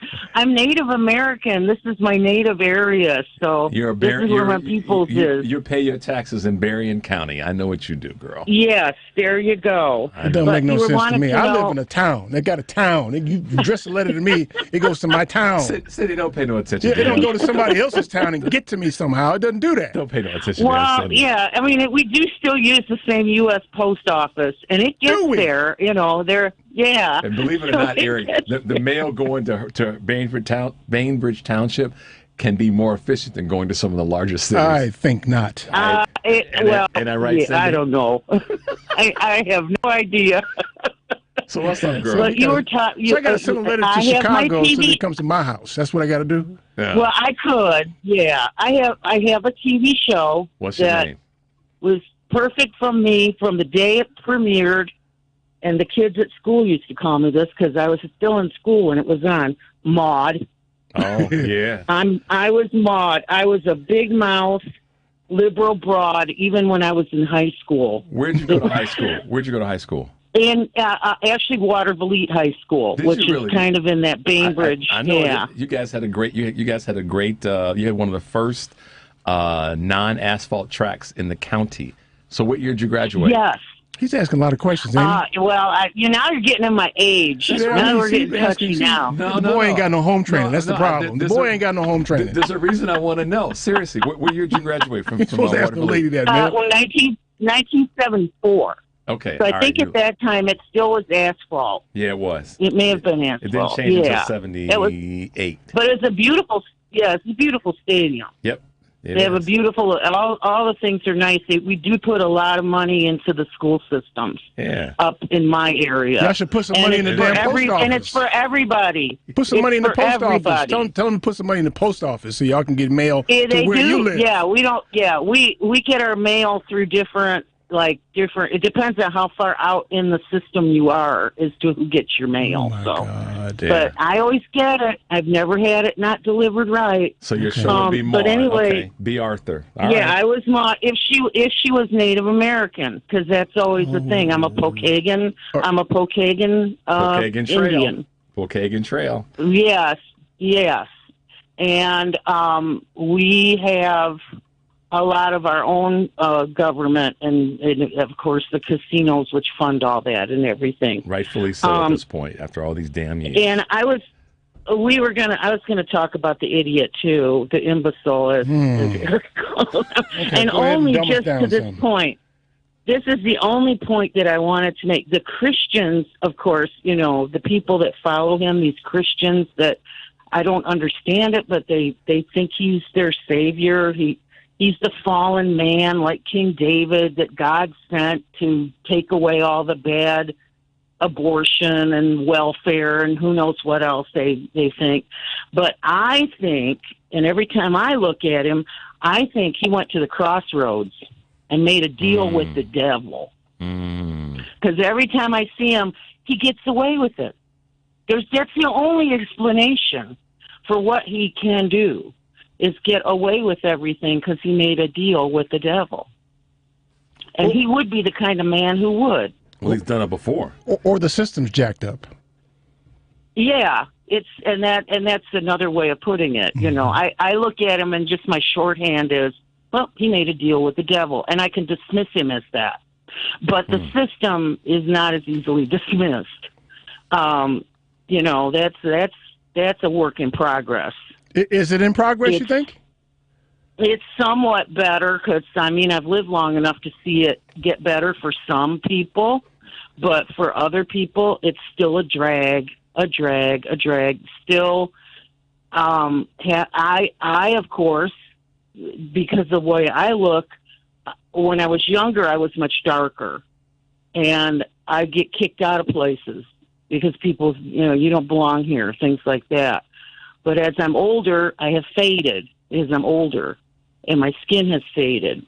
So they didn't recognize you as being Maude? They don't recognize me as being, like, dark. Because when I was a little kid, they thought I was black or Mexican. They couldn't figure out what I was. But you just don't belong here. And it was like I didn't get invited to things. It was not, you know, I didn't understand it, but I wasn't hurt by it because it didn't matter to me. Yeah. And it isn't until you get older and you see other people treat other people that way and go, well, that's not right. So I can get stopped by the police when I have a tail light out, and that's all it is, oh, ma'am, you have a tail light out. Now, you can go down to this place and get it fixed, and it'll be fine. Okay. And I drive away. But I know that's not like that for everybody. I know that you know, and that someone else can be as polite as I am and get hauled out and have something really bad start to happen. So you got a little white privilege now. You got a little white privilege now? A little. I've seen it from when I was a kid. How's it feel? Well, it doesn't feel good for anybody, and it's sort of funny for me because it's like I'm undercover. You know, I'm living undercover. Little brown skinned Cindy getting away with stuff. Yeah. A little brown kid that turned white, you know, or whiter. And I make sure I'm super polite, and you know, I'm just like, and I'll make fun of the cop. You know, oh, you're so cute today, aren't you? You know, and they're like, this little old lady. You know, because I'm older now too, so they look at me as like, you know, you're totally harmless. You're a little old lady. But I have another friend of mine. He's a little more. He's a white man. He gets his little feelings hurt when he's around police. And he said, well, last time they stopped me, I let them know what I was all about, and I got pretty much in their face and everything. And I said, and they let you drive away? Oh yeah. I said, now you know what white privilege is. And he said, oh, I hadn't thought about it that way. I said, yeah, because if as big as he is, as tall as he is, they would see him as a threat, getting in their face like that. You should look up not the color that he You is. should look up our friend Michael Fosberg. I think you'll find his story interesting and maybe parallel yours. Okay. Yeah. Okay. Sounds good. We got to run. All right, guys. Thank you so much. Call us back, Cindy. Take care. Bye bye. Okay. Bye bye. She messed around and turned white. She did. The opposite of Mike Fosberg, man. I know. Michigan is riddled with a number of these little townships. I know you know that, though. That's I didn't know.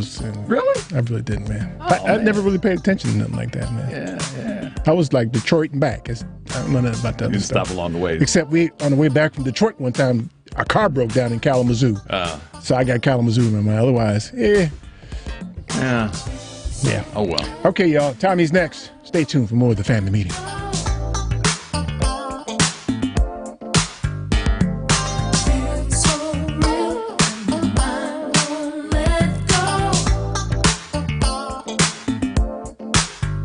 This is Sue Myers, founder of Indivisible South Suburban Chicago. Keep listening to the Family Meeting.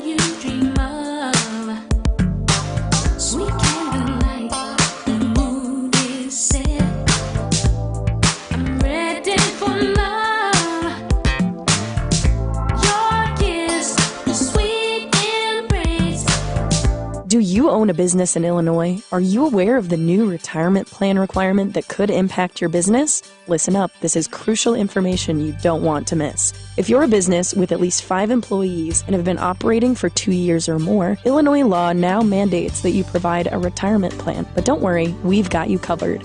Polaris Wealth Management can be your professional partner in navigating this new landscape. We specialize in helping businesses just like yours establish affordable retirement plans that meet your needs and keep you compliant. You may avoid penalties as high as $500 per employee by acting now. Our team of seasoned professionals will guide you through the process step by step, making it easy for you to set up a 401k, a simple IRA, or another qualified retirement plan. Visit our website at polarisadvice.com for more information or shoot us an email at polaris@polarisadvice.com. We're here to help you provide your employees with the retirement benefits they deserve while safeguarding your business from potential fines. Don't let these changes catch you off guard. Contact Polaris Wealth Management today and let's work together to build a better retirement future for your employees and your business. Visit polarisadvice.com or email us at polaris@polarisadvice.com. Securities offered through Lion Street Financial LLC, member FINRA and SIPC. Investment advisory services offered through Polaris Wealth Management LLC. Polaris Wealth Management and Lion Street are not affiliated.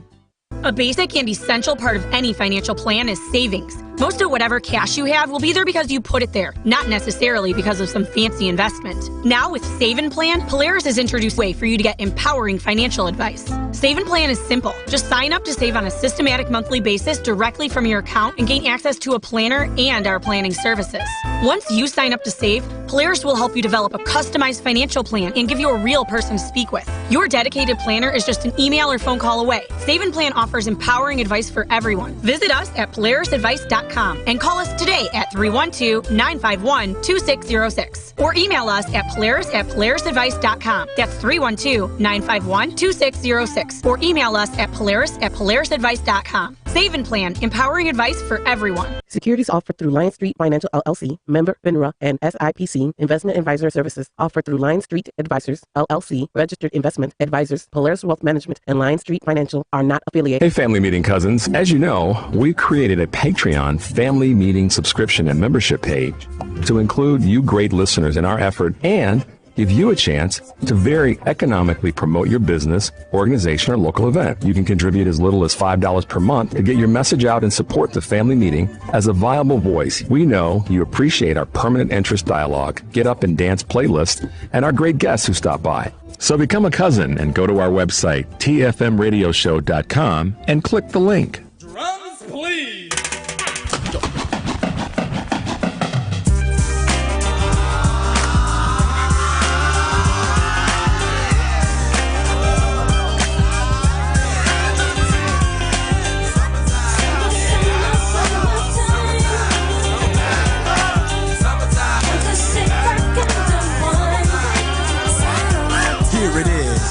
Slightly transformed, just a bit of a break from the norm.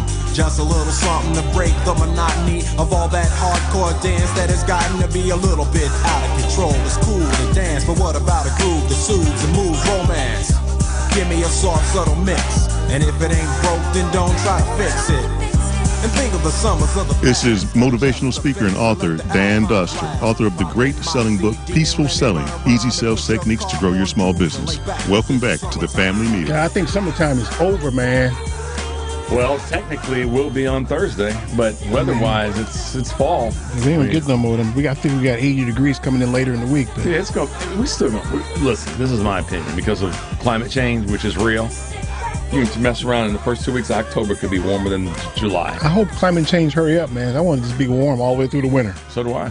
I'll take this past winter for the rest of my life. Meaning here in Chicago. Yeah, if you could make Chicago into like San Diego weather, it'd be ideal. You couldn't find enough people. I mean, people would be too many people here. It'd all come. Yep. It'd all come. I had a good friend of mine, Joe Taylor, tell me that 20-some years ago, she came to Chicago for the first time. And she came in late September.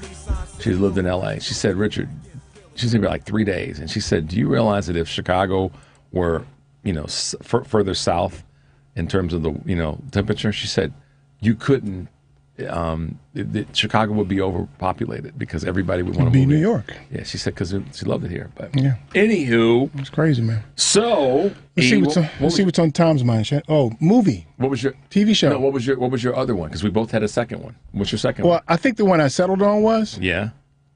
I told y'all. Ooh. Okay. Okay. That's more like a phrase, isn't it? That's good. That's good. Told y'all. That's really good. Told y'all. Not I told y'all, but told y'all. Mm-hmm. Told y'all. I don't even think you hit the D. It's just T-O-L. Told y'all. Told y'all. Told y'all. See, here's a funny thing about affectations. We can enunciate affectations as black men. Mm-hmm. Let's see if Tom has a TV show, shan't we? Yes. You, Tom. What's up, man? First of all, let me say hey to you, Eric, and especially to you, Richard, and most certainly to all those who are in the listening audience. My first TV show would be The Days of Our Lives. And what was particularly interesting about that show was it was an hourglass which was turned upside down and the sands were running through. And so I'm asking the listening audience right now, as we become nearer to 2024, when will we begin to understand this insanity in which we live? And it simply goes like this. My name is Tommy Nelson. I was born in 1952. In 1963, when the Birmingham girls died, I was alive. When Dr. King was assassinated, I was alive. When Malcolm X was assassinated, I was alive. When the riots took place in the city of Chicago and Mayor Richard M. Daley gave the order to shoot to kill, I was alive. I was alive at the assassination of John F. Kennedy and his brother, Robert Kennedy. I was alive at the election of the black man to the President of the United States of America. And I am alive today to tell individuals in the 71 years that I have been on the face of this earth, I now can tell you that I can report to you that I have now seen the face of the President of the United States of America on a mugshot. So I'm talking to Americans right now. And this insanity in which I refer to is the fact that this is September.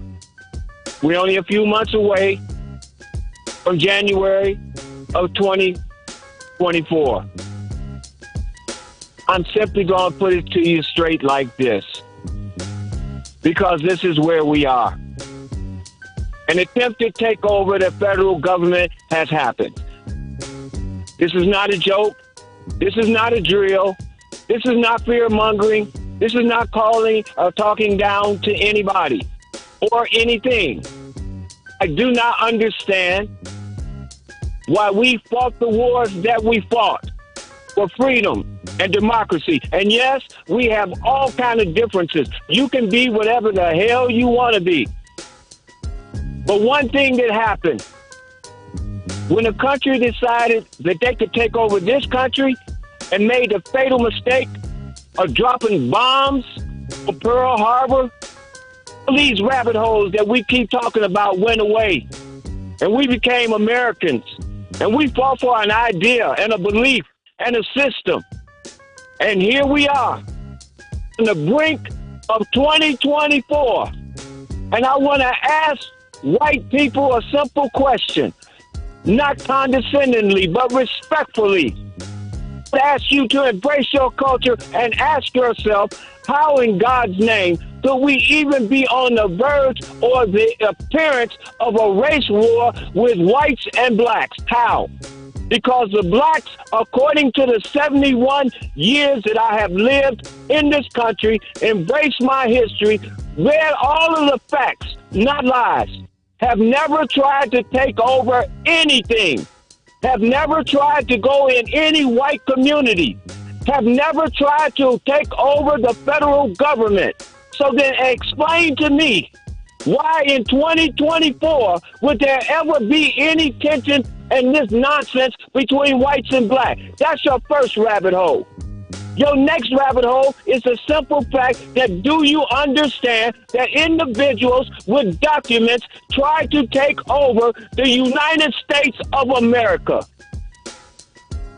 Understand how whites can sit back and know that their ancestors died for this country and have it in the shape that it's in right now with their sitting up Tuberville won't even appoint the people we need to run our military.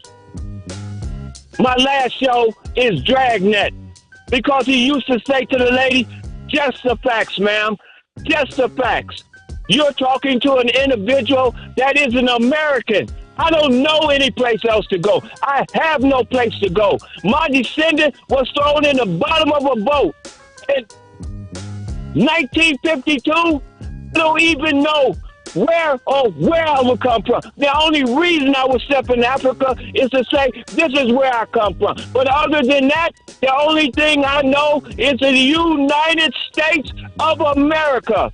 And I will fight and I will die for the United States of America, like all of the other blacks and all of the other ethnics that believe in democracy. Good the hell bye. That was... Y'all need to be glad we let Tommy get that out here. Today, for sure. Because it sounded like somebody was going to have a problem. He's finishing off summer with a bang. Yes, that's what we do here, y'all. We let Tommy get it out here so he's not in your neighborhood breaking windows. Thank you, Tommy. Yeah. That's a TV show name. Thank you. Oh, yeah. Thank you, Tommy. Thank you, Tommy. Yeah. Mm-hmm. Wait, what? Okay. Tommy and I would do have a show together and we called Just Common Sense. Okay. Just Common Sense. You'd watch that. I might watch that. Okay. I'd have to see some trailers first, though. Fine. You know, see, like... Fine. Like the show All Rise, which is my favorite, by the way. Yeah. One of my favorites, for obvious reasons. I had to see that one first before I could get down with it. That's your prerogative, yeah. Eric Grant. Hey, man. Man. Go ahead. Listen. I mean, you peel apart some of what Tommy said. And, you know, I know that as Stevie Wonder says, our Caucasian brothers and sisters get a little uncomfortable when it comes that hard and that unfiltered. Mm-hmm. But the reality is, that is the primary reason why we've gotten to where we are as a society. As we keep saying, and then going back to the top of the show, you know, we're better than this. That's not who we are. And all these other, you know, phrases. The reality is that's exactly who we are. That's why folks like Eric and myself and many, many others, both, you know, of all of our communities of progress, have recognized that, hey, y'all, we're here because people keep living in this state of denial. I was watching a lecture on YouTube, and boy, I can't remember her name. I wish I could, and if I do, I'll post it on our social media. But she's an author of a book that I can't remember either, which is not really the point of what I want to raise right now. She was, it was apparently a segment of a lecture she'd done, and she had a series of photos of lynchings. Mm-hmm. And what she was highlighting were the people, specifically the children, standing in the crowd, seemingly unfazed, yeah. Especially the children. And the point she was making was that the damage done to those children, and I'm going to describe what the damage is in a second, is what the problem is today. Mm-hmm. The damage done to them was an effort to, through those heinous acts, desensitize and dehumanize the people that were being burned and chopped up. She talked about how in lynching, that people, after they've done their deed, they would hack off pieces of the body, and they would actually put those pieces on their mantle in their homes. Yep. A part of someone's body you hang on your mantle. Yeah, like for your children to observe and become more and more desensitized and thus dehumanize the person, the human being that was fatally lynched. That was created by the God that you try to serve. Right. So the point she was making is that it manifests itself now unwillingly, even in people we think that are, not that we think, that are our allies, that are legitimately our allies, is they have to overcome this generational desensitization. Multi-generational desensitization of their descendants. right, repeatedly. Because the case in point is you talk to someone who you can pretty much bet they're down with the cause. In their best of best, they're down with the cause. They may not get it all, but they know somewhere in there that this is unfair and something should be done. And they still have a moment of pause sometimes. Right, not to the point of being dramatically inconvenienced. Right. And so, and I've had a number. And they can sleep fine. Yeah. And I know you know this too. Eric and I both have had occurrences where we will say we have a very, very solid down with the cause person that's not of color that we know is down with the cause. But we also know that they, in their mind, they've admitted that, damn, I do experience white privilege. And all the sauces that come with that meal. So we know that it's there. We know we're not making this stuff up. We're getting this oftentimes from people who know that they. Cindy, who called in from Michigan, said it best.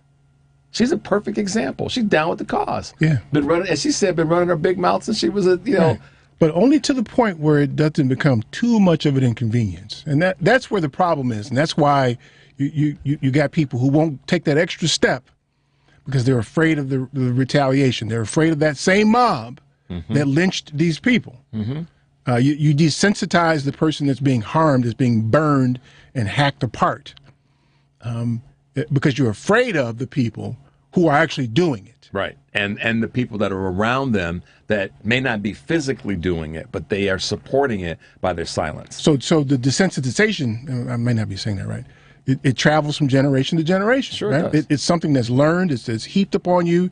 It's a shame that those children had to endure that, to consume or dissolve that level of desensitization into them, that they then taught or exposed their children to, and generation after generation.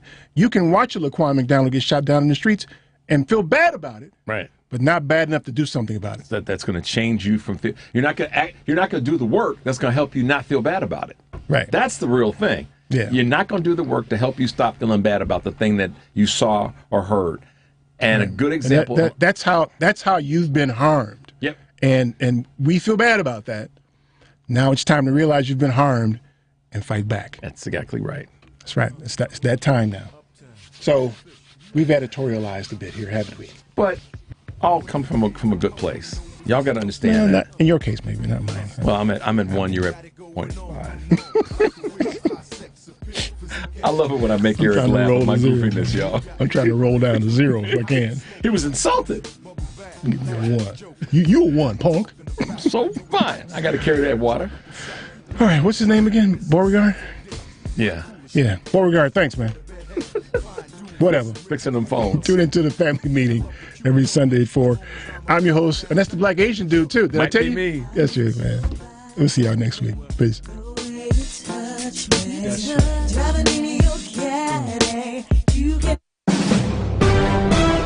NBC News Radio. I'm Chris Coraggio. Talks aimed at ending a united